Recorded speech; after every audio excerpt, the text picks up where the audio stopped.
Good morning, Trevor. Good morning, listeners. I have an amazing story this morning. Did you know that the Minister for Information in the British War Cabinet was an Irishman born in Tipperary who had grown up for a while in Limerick, in County Limerick, and the son of a Fenian activist? This is the bizarre life story of Brendan Bracken. Brendan Bracken was born on the 15th of February 1901 in Church Street in Templemore, County Tipperary. He was the third child of Joseph Kevin Bracken and Hannah Nirine Bracken. His dad, Joseph Kevin, was a Fenian activist. The family moved from Templemore to Kilmallock, County Limerick, in 1903.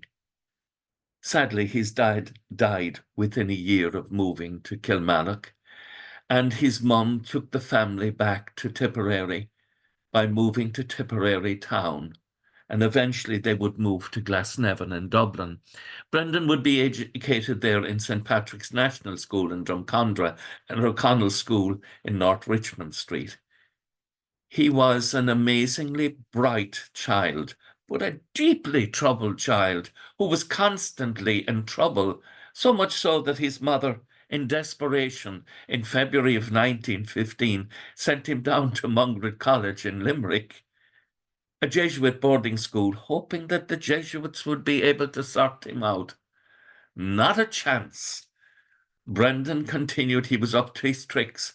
He would leave the school and go out and stay in local hotels, running up bills and running into all sorts of trouble.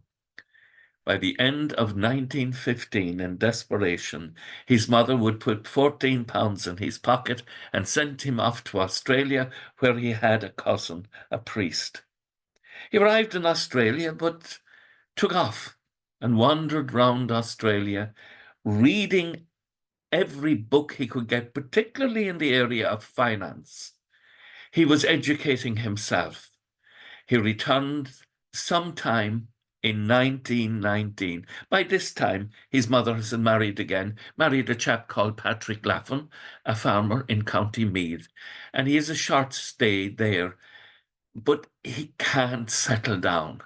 He returns to England and continues the pattern of being a fantasist. He denies his Irish heritage, claims he's Australian, claimed that he qualified as a teacher at the University of Sydney, and gets a teaching job in Liverpool Collegiate School. He earns quite a bit of money there, tutoring and teaching, and eventually he'll gather the money, and then he goes off to Sedbergh, the great public school in Yorkshire. And there he reinvents himself again. He presents himself as Brendan Rendell Bracken, born in Australia in 1904, and stating that his parents had perished and left him with money to get a good education. He distinguishes himself while he's at Sedbergh. He wins a prize for history. 1922, he moves to London. He's very successful in the area of publishing. In 1923, he meets Winston Churchill. Winston Churchill at this time has lost his seat, and he is about to start a new campaign to win a seat in the general election of 1923. And Brendan Bracken becomes his campaign manager. And there's a firm friendship formed between Bracken and Churchill. Meanwhile, Bracken continues to be a successful businessman involved in publishing. He is good to his mother until she dies in 1928.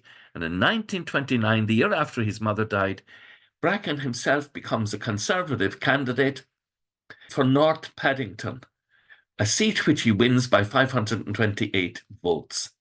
In Parliament, Bracken voices views similar to Winston Churchill. They're both imperialists.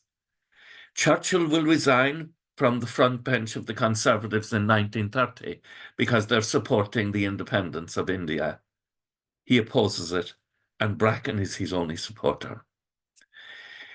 They're in the wilderness until 1939, when Churchill is appointed to Neville Chamberlain's War Cabinet as the First Lord of the Admiralty, and Brendan Bracken becomes his parliamentary private secretary. The king actually opposes this because he's concerned about the fact that the intelligence services tell him that Bracken's father was, in fact, a Fenian and an active Fenian. However, in 1941, Bracken is appointed Minister for Information, and the extraordinary thing is, in the War Cabinet, sitting at the War Cabinet, is a man who was born in Tipperary, the son of a Fenian, studied in Mungrid College. The next time you're passing, you can think about it, and ends up at the cabinet. He does a very good job, actually, as Minister for Information. This is the amazing thing. He is very talented, and whatever he takes up, he's successful. After the Second World War, Churchill loses the election and goes into the wilderness until 1951, when he becomes Prime Minister again. At this stage, he offers Brendan Bracken a ministry, and Bracken is not interested. However, he makes Bracken a Lord, a member of the House of Lords, as Viscount Bracken of Christchurch in Hampshire. He continued to be a very successful businessman, and he would actually become the chairman of the Board of Governors of Sedbergh School, which he loved to visit and go for walks on the Yorkshire moors. Eventually, in January of 1958, Brendan Bracken was diagnosed with cancer of the throat, and he would die on the 8th of August, 1958. He was a very talented individual who couldn't bear to live the ordinary way of life. Lord Randolph Churchill, Winston Churchill's son, described Winston's friend, Brendan, as the fantasist whose dreams had come true. What an extraordinary life. And the next time you're passing through Kilmallock or passing Mungrid College, remember Brendan Bracken, the Irishman, the son of the Fenian, who was part of the British War Cabinet. History is amazing, and it's worth remembering. Slán go fóill. Bye for now.